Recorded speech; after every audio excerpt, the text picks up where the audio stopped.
What's good everyone? I'm Raid, welcome back on my channel. In today's video, I want to show you the easiest way to make hard beats right now, breaking it down in simple steps for you. And yeah, I want to thank you guys for the support that you're giving me. Don't forget to subscribe to my channel if you're new, and leave a like down here if you're going to like the video while watching it. And that's everything, so let's start with the video. So if you're trying to achieve that hard beat I was telling you about, the first thing you want to do is raise your BPM. You want to pick something between 150 and 170. After that, you're going to actually need to make your melody. To make good melodies in this style, you're going to need basically 6 elements. The first one being your main sound, something like a synth key, or maybe a piano. After that, you're going to need a pad or some strings to layer the first sound and make your melody sounds fuller frequencies wise. As the third element of your beat, you're just going to need some kind of top line or counter melody. You can do that by using some kind of synth lead or maybe a flute. As the fourth element in your melody, you can use something like a violin, which sounds good when played in higher octaves. And for the last two sounds in your melody, you're just going to want two very characteristic elements, which are going to be an acoustic piano playing low notes and then a church bell to give the ear candy you need to your sample. By that being said, I just want to start with the melody and actually show you how I do it so you can do the same in your next beat. My personal favorite scale to use while making melodies is the C# minor scale, but you can use whatever you want. You're just going to click here and then view, scale highlighting, then pick the minor natural or whatever scale you want to use, and then pick the root note of your scale. Then you can just start making your melodies. I'm just gonna lay down the first melody and then I'm going to explain to you what I did. So I'm done with the foundation of the melody. To explain to you what I did, I just started with some kind of chord here. As you can see, I just used the root note, then I skipped one note, and then you can skip one note here and then place this one. But remember, if you use notes that are next to each other, you're going to achieve a darker sound and create a lot of tension with your melody, which is what you want. So yeah, I just skipped another note and then went back to the G# after. I repeated this process first here and then here. As you can see, I just used the note that are next to each other before D# and then E. I had the melody like this before, but I wanted to go down, continue with this technique. And then after I was done here, I just duplicated over and then copy and paste it over, but 5 semitone up. At this point, I just added a note every 2 bars on the root note, but 1 octave down, and then another one, but longer this time. So it's actually 4 bars long, another octave down. I did the same thing here, and that's what we got so far.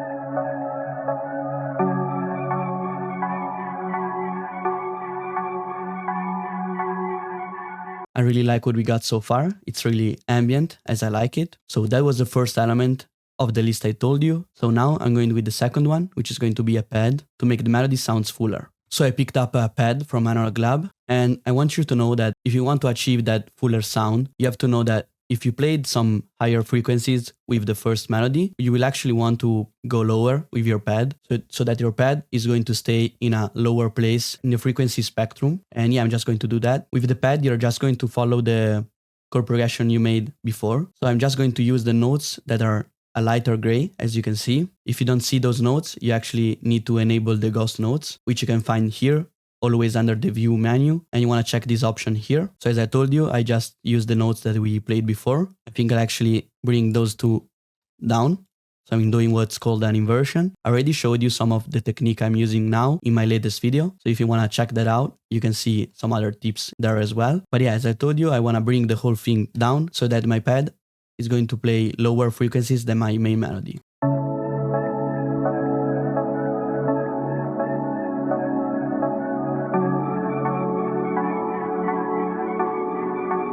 I actually ended up changing the preset of my pad. Now I found this one, which is kind of going up. It's like a crescendo effect. I think I'm going to stick with this one, but I'm going to add some effects. I'm going to add a parametric EQ to cut out the low ends for the 808 to have space when I'm going to add it. Then I'm going to add a Valhalla vintage verb. I'm bringing the mix down and the decay as well, but I'm bringing the low cut up. After the reverb, I want to add some kind of portal so that when the sounds goes with that crescendo thing I told you about, I'll have some kind of sprinkles and higher frequencies detail that are going to sound really good.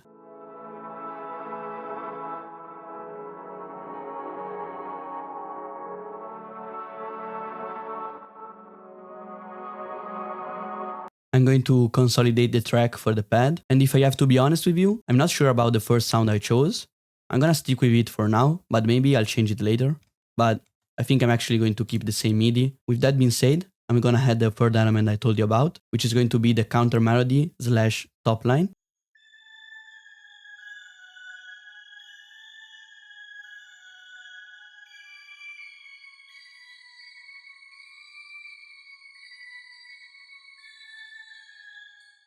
So I'm done with the lead 2.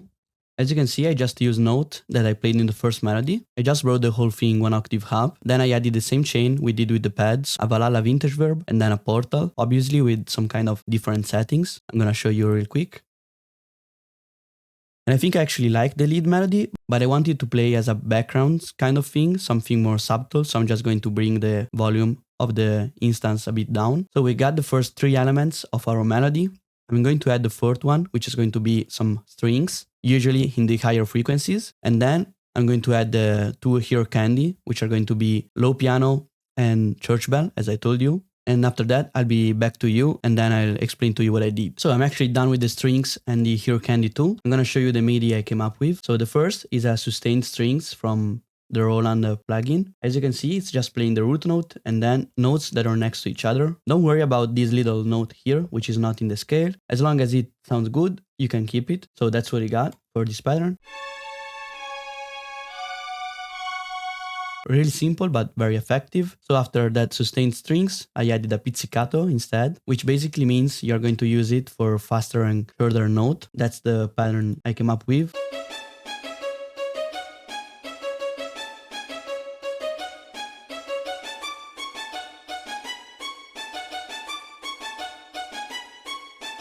As you can see, it's just the usual note we used throughout the whole melody. So yeah, I just went to the first pattern and used those notes. After the strings, as I told you, I was just going to add some low piano notes, which I added with an instance of keyscape.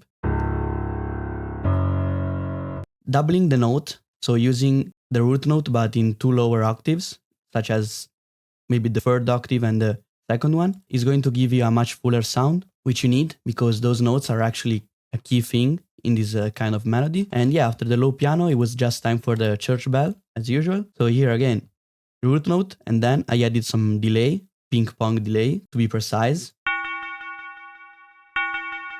For this beat, I decided to use 1 note every 4 bars, but in some cases I just leave 1. It's up to you, but I think for this beat I'm just gonna stick with 2. So that's the melody we got so far.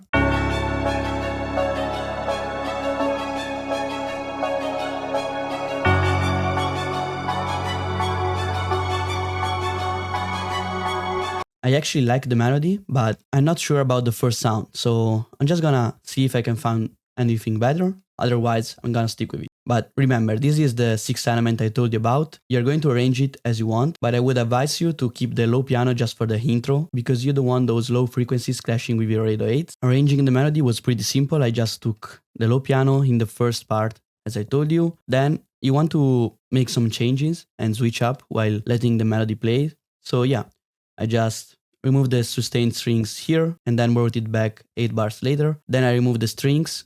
Then I removed the pizzicato in the first part and let it play throughout the first section. And remember to just let the main sound and the pad play throughout the whole thing, because those are the foundation of your melody. You're going to need that throughout the whole thing. So it actually took a minute, but I ended up changing the first sound into a piano, an acoustic piano from Keyscape. I just chose this preset, which has a lot of reverb and I like it, but I don't want that reverb to affect my low ends. So I just took out some notes here from the root note and it's not a big of a difference. The melody is still the same, so I'm just gonna let you hear it with the actual preset I ended up choosing, and that's it. So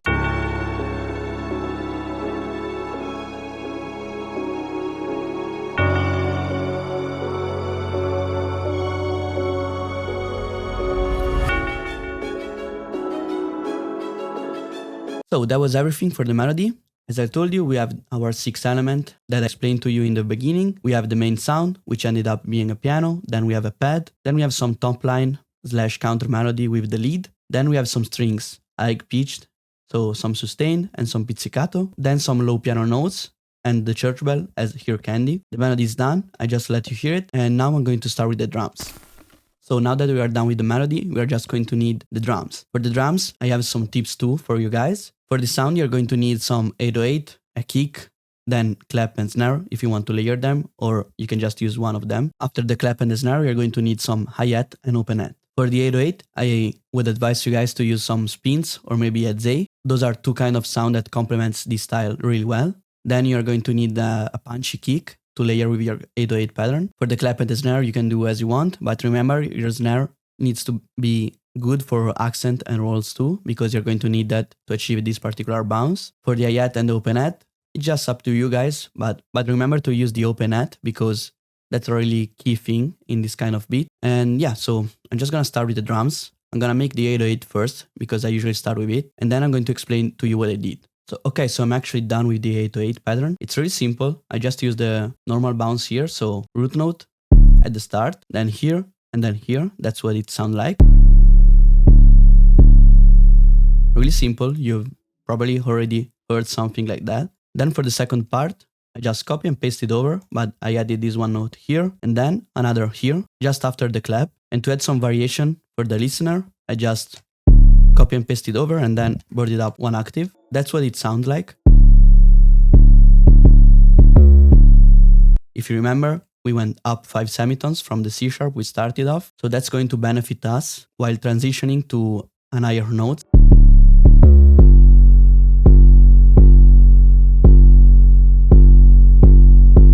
And yeah, as you could hear, I just copy and pasted the same pattern over for the second part. I just removed the note here, and then I placed a triplet here. I just went to 1/4 step.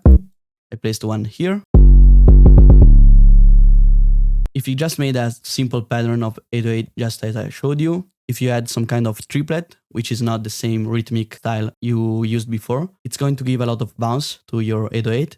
So yeah, just try it out and let me know. So I'm done with the 808. And I'm just going to copy and paste it over in the kick pattern as well. I'm just going to remove the variation note. So here, here, and also here. And then I'm going to click Alt and K. If it is the first time you use this tool, it's probably going to look different. You just need to left click on the C and the C only. So when you do that, Alt K is going to bring you the whole thing down to the C5, which is the usual note you're going to use for your kick. So after the 808 and the kick, I'm just going to lay down the clap and the snare. For the clap, it's just the usual stuff. So I'm just going to repeat it throughout the whole pattern. Then I'm going to click Ctrl A, Ctrl C, going to the snare sound and click V, bringing the whole thing where it should be. And yeah, that's the foundation of our clap and snare. I'm just going to add some snare accent and some rolls too. And I think that's it for the snare pattern too. As you can see, I just added an accent here, right after the clap, and one right before the clap in the 4th bar. Here, I added a roll. As you can see, it's really simple. I just put 1/4 step here. Then I laid down some faster note. In the first one, I laid it down on the A note, which is going to be lower than our C. And in the 8th bar, I brought it up here to give some kind of variation for the listener. And yeah, so that's it for the clap and the snare. I'm going to start with the hats now. For the hi-hat, I usually click fill each 4 steps, then I go into the pattern, I click Ctrl A, then I hold the shift button and I bring the whole thing over in the middle. At this point I have deselected the heads. I just bring the whole thing down with my mouse wheel and then I click Alt and R to randomize the velocity. I do that because everyone use the fill each 2 steps, but I think this can actually help you to achieve a much more natural sound. So yeah, that's my starting point. I'm going to add some rolls and some lower notes with the hi-hat too. So a really basic hi-hat pattern too. Always use one note here, one octave down to give the pattern some more attack. Then another note here at the start of the bar. Then a roll going down, same thing here. Then a steady roll here, as you can see, but the velocity is going up. Then just 3 notes here, steady without any changes in the velocity. And then a roll going up, just because I know I have some snare roll here too. So I want it to be kind of more bouncy. So I actually wanted this bar to be a lot bouncier than the others. And yeah, I just repeat it over in the second part as well. I think I'm actually going to use the 1/4 step again to match the 808 notes here. Let's see how it sounds.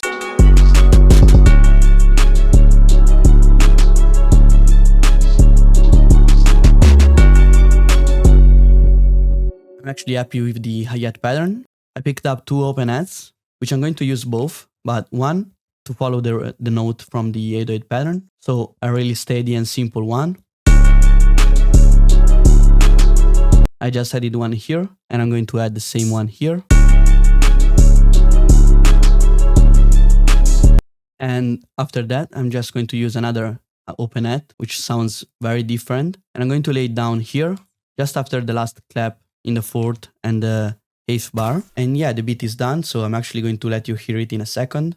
But first, I want to thank you guys for sticking with me until the end of the video. Remember to leave a like down here if you like it. Remember to leave a like down here if you liked it or you found it useful. Don't forget to subscribe to my channel too if you're new, if you don't want to miss the next one. And maybe leave a comment down here too, letting me know which kind of video do you want to see next. And yeah, that's everything for me. So I'm out. Thank you guys. Peace.